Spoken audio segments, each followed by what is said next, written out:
Good afternoon. We will now present you our chapter Social Structure. Culture Identity. Virtual community and organic community. There is only one thing in common that brings them together, which is interest, so they are heterogeneous. Virtual community cannot make up or replace for the organic community because they are too limited. Although communities online can make them closer to becoming an organic community. Organic community. Several interests bring them together, which makes the community homogeneous. Therefore, they have a better opportunity to build and maintain their own culture and identity than virtual communities.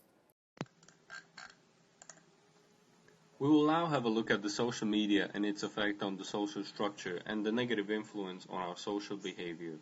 In other words, the dangers of social media. Social networking media include internet forums such as Facebook, Twitter, and countless others. These modern inventions are virtual platforms that can represent what we want them to. We choose how we use them and we choose what we gain. They are capable of defying differences between races, social classes, genders, and ages. If perceived and used correctly, they can serve as a great tool, but they can be dangerous as well. We can form virtual communities who communicate together, interact together. These interactions can be meaningful, but can also be very poor and shallow. Generally, the internet does not increase sociability, and we will see why it does not do so. The first point, validation or image.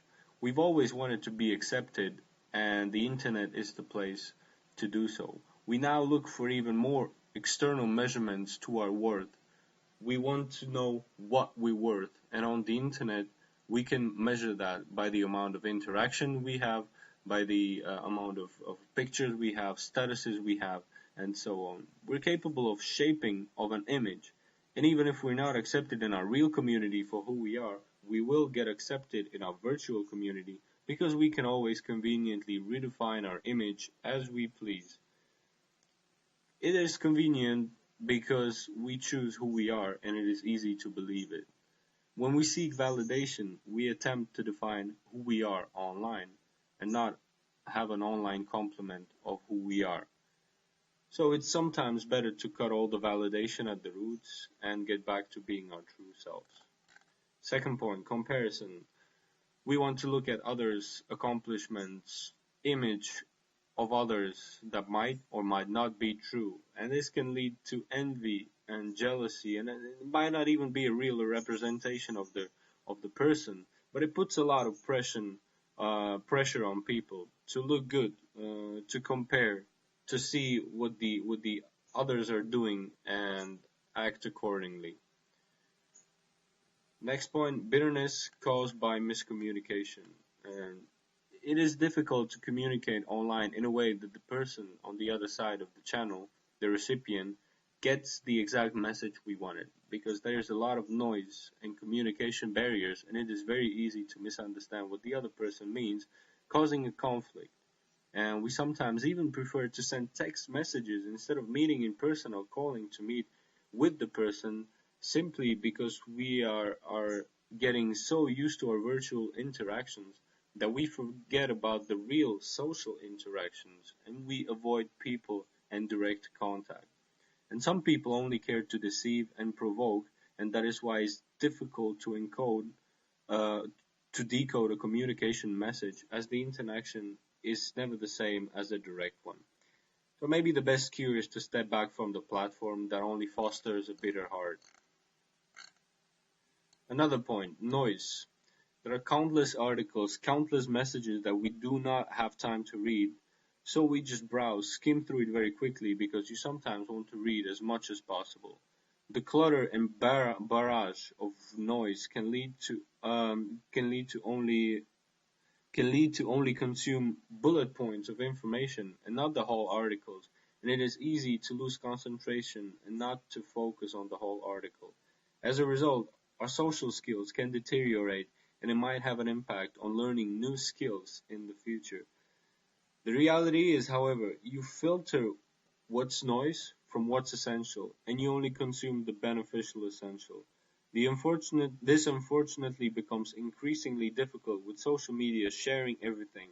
There are messages that are only there to provoke, other to impress, to deceive, to stun, and it becomes more and more difficult to filter. Wasting time or addiction. Social media focuses us uh, social media forces us to waste time on virtual communities and virtual interaction that can in many cases offer us little to no good, and it can quickly become an addiction. Just like the information noise, you just browse and lose track of time, yet gaining little of value in return. And social media want you to do just that. They want you to stay active, stay online all the time, and this can be dangerous. Your social behavior, as a result, can change for the worse. Of course, the networking platforms have their benefit, just as it is easy to get addicted without really realizing it. It's better to invest our valuable time in something that gives the world, and more importantly, us, more value, and something that strengthens our social skills. For example, a real, direct, face-to-face interaction. Isolation. Now, this is pretty self explanatory and the topic of an ongoing debate. And it is true that social networking websites were created to battle just this, but in reality, high internet use leads to social isolation and even loneliness and depressions, as strong face to face relations with close people are replaced by weak mediated relations with people far away that are only used for special interests. High internet use leads to less real life involvement, producing loners and even computer addicts, as we've seen. Rich face to face interactions are replaced by poor, shallow, and deceiving online interactions. All of these above points can cause social fragmentation and a deterioration of our social skills and behavior. It is better for your social behavior to distance yourself from this tendency to isolate. Allow social media to push you in the world even further, not away from it. Internet reduces sociability or enhances it. High internet use leads to social isolation and even loneliness or depression, as strong face to face relations with proximate people maintained for a diversity of purposes are replaced by weak mediated relations with people far away that are only used for special interests. High internet use leads to less real-life involvement, producing loners, computer nerds, and even computer or internet addicts.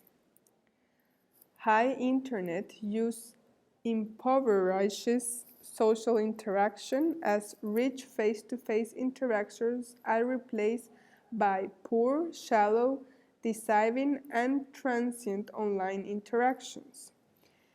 There are some investigators that state that using the internet is an isolated activity or that people spend less time with friends, family, and colleagues. Others argue that this is a wrong statement, as it is possible to multitask and talk with others and use the internet at the same time, or meeting and interacting with others online. The internet enhances sociability. The use of the internet can increase the so-called social capital in terms of social contact and community. It can also strengthen offline interactions and extend communication with friends and family. Surveys show that it also increases the contact with distant friends and even bring lost relationships together. Conversely, studies also showed that face-to-face contact has decreased and shifted to telephone and email. The internet does not replace communication modes but supplements them by adding new forms of social capital to the traditional ones. For example, more than a tenth of internet users in the United States had established friendships via the internet by the year 2000. The digital divide is defined as the gap between those who do and do not have access to computers and the internet. The focus of this part is individuals and their relationships with other individuals. The direct cause of unequal access to digital technology is the distribution of a large number of resources, such as material resources, temporal resources, mental resources, social and cultural resources. The way of these resources are distributed among people can be explained by a large number of personal and positional inequalities in society. Personal inequalities are such as sex, age, and intelligence, and so on.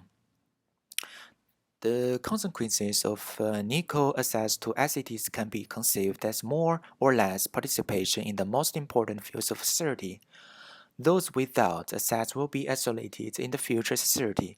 Unequal participation in all these fields of society reinforces the existing personal and positional inequalities and unequal distribution of resources, as well as motivation influences the decision to buy a computer and a network connection, to learn the skills, and to use the interesting applications. There are people who have no real choice to obtain access to computers and the internet, and the direct causes of this lack of motivation may be insufficient temporal, mental, material, social, and cultural resources. Now I'm going to give you a brief explanation about material and physical access. After acquiring the motivation to get access, the challenge for new users is to act on it. New users have to learn to manage the hardware and the software. They are called operational skills, information skills, and strategic skills. However, users may have no need, occasion, obligation, time, or effort to actually use them. Usage access can be measured. First, actual use may be observed. Second, usage time can be observed in the studies. Third, the diversity or the type of applications used on computers and the internet can be listed. Finally, to investigate usage or to look for more advanced types of computers and the internet use in broadband channels and in creative use. Those who already have a large amount of resources at their disposal benefit first and the most from the capacities and opportunities of the new media. This phenomenon has been called the Matthew effect. Basically, it means the rich get richer. So, although social media networks have the characteristics of diffusing and spreading information, knowledge, and power among everyone connected, they also have an inherent quality of centralizing information, knowledge, and power. They draw resources to the already more powerful. Structural inequality appears when, on the one hand, an information elite strengthens its position, while on the other hand, those groups already living on the margins of society become excluded from communications in society because these are practiced in media they do not possess or control. The structure of the network society is full of tendencies. Space and time become both less and more important. Moreover, global and local spaces and times are both merging and clashing. By nature, the network society is an unstable social system. The reason for this instability is not only the speed of technological development, but also the technological vulnerability of media networks. It is also caused by the nature of social networks as infrastructures that organize society. In the media, all kinds of rumors, fashions, and innovations are spreading faster than ever before. The diffusion power of broadcasting, telephone, and computer networks multiplies the speed of the age-old transmission of gossip and local news in social networks. We have too much connectivity. This happens to be in agreement with the contemporary theory of networks and complex adaptive systems. A particular level too much connectivity decreases adaptability. The most basic dimension of social structure are the space and time. The use of media networks is linked to several fundamental social changes taking place in modern society at the beginning of the 21st century. And those are individualization, privatization, and socialization. All these three shape society's new infrastructure. Traditional society is based on direct interaction between people living close to each other, while modern societies stretch further and further across time and space. The increasing demand for data communication shows that more value is being placed on bridging distances of space and time. There are 4 dimensions of privatization. Those are decreasing housing density, increasing size of a single house with more individual rooms, decreasing household size, a cultural process of spending more time at home and in a family life. Within the companies, there is a decentralization of production and centralization of control. These factors causes the need for all kinds of communication channels. Companies' workers are using new information activities more and more, such as intelligent home, workstation, or a local network. Telework and telestudy are among the most discussed applications of the new media. In the most developed countries, less than 10% telecommutes 1 day a week. Real teleworkers have a formal agreement with their employers that allows them to spend some part of the working week at some location other than the office. Teleworkers are workers who do data entry, data processing, and selling goods and services.